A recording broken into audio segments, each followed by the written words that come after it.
Module 1, Section 5, and this is Objective 1. Understand the various ways to symbolically write multiplication. Okay, so we're going to start out with that image, and what do you notice and what do you wonder? Okay, I notice that we have pairs of socks, right? So 2, 2, 2, all the way around. So 6 pairs of socks. Okay, so how would you find the total number? Would I go 1, 2, 3, count each individual one? Probably not, because you could instead just do 6 times 2, right? So 6 pairs of socks. So that would equal, now this says an expression, so that is an expression that we just wrote right there. If we say equals 12, now it is an equation. Okay, so make certain that you're answering the question that they ask. Okay, so we're not going to put that part. We want an expression. Okay, so Anthony added the number of socks in each pair 6 times and wrote that expression. So he had 6 2s, right? So multiplication is a way to represent repeated addition. You can see that what we did on the other page, so we had 6 pairs of 2, right? So this basically means 6 2s added together, just like this. Okay? Now, the way that they write it, it could be 2 6s. How would that be represented in our drawing up here? Could mean that we have 6 left socks and 6 right socks, as if they have a difference, but you understand what I'm saying. You have to have groups of 6 for it that way. But 6 pairs is probably the easiest. All right, now notice their definitions here. Factor, factor, product. Okay, so the two numbers that times together are called the factors.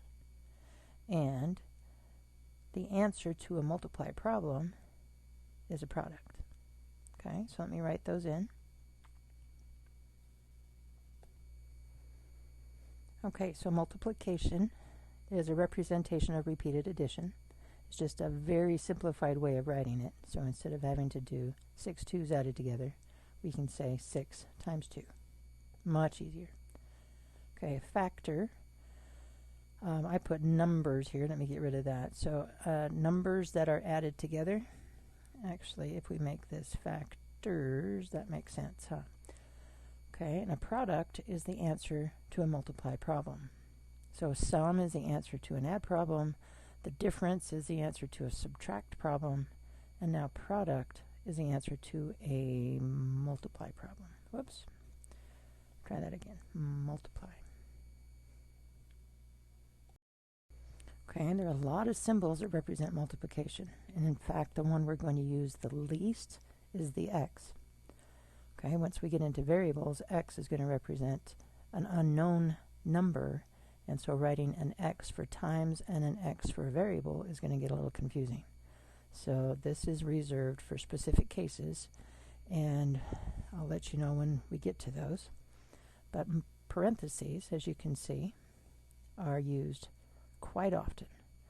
Okay, and a dot is used very often. Okay, now remember, if you just put two things together, like the 2 times 6, the second version. Let me show you. Here we go. If I had 2 shoved right next to the parentheses here, and in the parentheses was 6, because there is no symbol in between those two things, it means multiply. But that doesn't mean that if you just put two numbers together, they're going to multiply. Like this is not equal to this. This number represents 26.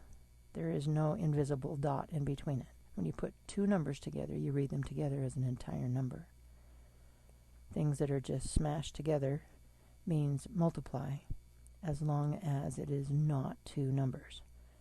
So these two sets of parentheses right next to each other. So right here, in between, there is no symbol, but being right next to each other and parentheses means that you're multiplying.